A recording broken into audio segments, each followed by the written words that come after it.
Om Namo Bhagavate Vasudevaya. Om Namo Bhagavate Vasudevaya. Om, I bow to the Lord Vasudeva. Joy to you, friends. We're reading from the second chapter of the Bhagavad Gita, verse 20. This self is not born, nor does it perish. Self-existent, it continues its existence forever. It is birthless, eternal, changeless, and ever the same. The self is not slain when the body dies. It's important to understand that when you leave this body, you yourself do not die. It doesn't matter what you believe. Most or many people, especially if they've been listening to scientists, scientists are human beings. I've been amazed at how blind they can be. When Velikovsky came up with his theory about the formation of Venus from the red eye in Jupiter, scientists, I don't think he was right, he probably wasn't, but scientists boycotted any publisher that would publish his books. Why should they be? I mean, they did book burning in the days of Savonarola. Should scientists be that way too? They're supposed to be objective, but they're human beings. And human beings tend to be dogmatic and bigoted, no matter what their claim to broad-mindedness is. I remember my father insisting they'll never be able to go to the moon.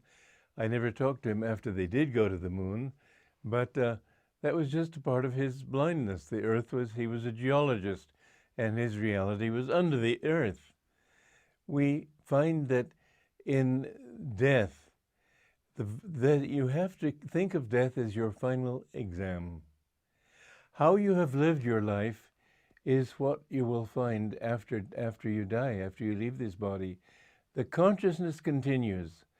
There is no way, if matter cannot be destroyed, but it can be transmuted into energy, then how can consciousness be destroyed? People think that consciousness is the result of activity in the brain. No, it's consciousness that makes the brain possible.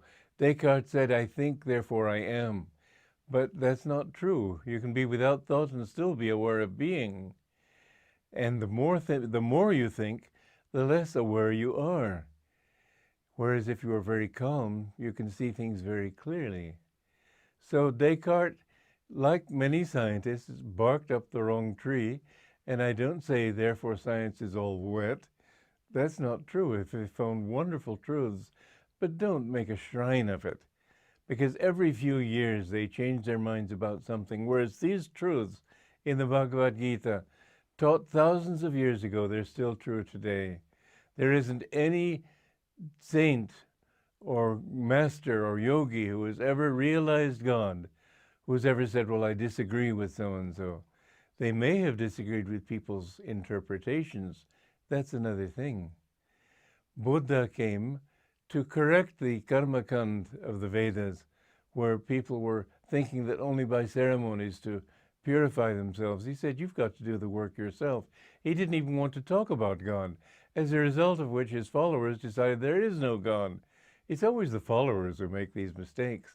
So Shankaracharya had to come along and say that there is a God, but he doesn't have a form. He's not Lakshmi or Krishna or any of those forms, Shiva, Vishnu, etc. He is Satchidananda, ever existing, ever conscious, ever new bliss.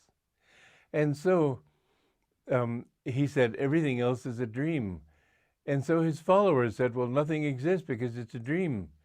But my guru pointed out that even in dreams, if, as I said the other day, if you hurt your head in a dream, your dream head will hurt.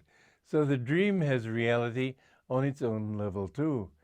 And your death has reality, at least to your consciousness of this physical body. Just think of it. It's a very good thing to meditate on. I encourage people to meditate on death. Many people don't want to. They're afraid of it. But sooner or later, you're going to have to leave everything.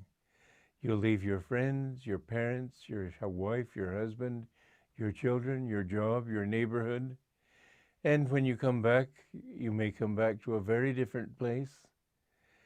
So when you die, be prepared by every day throwing into, every evening I think of, build a bonfire and throw into that bonfire all your identities, all your attachments. Ego, or personality rather, is just built up of your self-identifications, your self-definitions. You need to get rid of them. You need to stop saying I'm a man or a woman. You may be a man may be a woman and vice versa in their next life. I do think that basically a soul is either of the solar or the lunar tribe, you might say. The soul is either basically outgoing or basically receptive. And so usually a person will be either a man or a woman, but still that's superficial. You're not either one. Are soulmates a reality? It's something I've often wondered, because in one of Yogananda's articles he said that there has to be the union with the soulmate, even if that soulmate is on another planet. He said it cannot be sexual, and it may be a person of the same sex even. It's a matter of union of souls. But the idea of it, to me, is slightly unpleasant. I'd rather think that I am the soulmate of God. I just want to merge in him. And I think that whatever my delusions on that, this is the comfortable one for me. We have to choose those delusions which are always delusions, because any mental definition is a delusion, but at least those that work for us and make us feel more comfortable. I feel much more comfortable not having a wife, not having anybody that I need to be one with. My goal is to become one with God. Anyway, when you are in your daily life, be prepared for that final exam. Don't do anything with the thought that now I've finally got it made, because you'll never have it made. Everything, as I've said, adds up in the end to zero. All your attempts to succeed and achieve fame and fulfillment, all of them will end in disillusionment in time. Everything has to end, not even in disillusionment. That too has to come back to zero. And so prepare yourself for death by casting away all attachments from your heart and doing the right thing, because the wrong actions will stick to you like burrs, and you will have to pay for them sooner or later. But if you can always act doing everything for God, feel that I am only trying to please him and only trying to do what is right and true, then you will be acting rightly. So in this war of Kurukshetra, Arjuna is advised to fight the wrong tendencies in his own nature. This is the goal of the whole battle, and is what you should strive to accomplish in your life. Joy to you.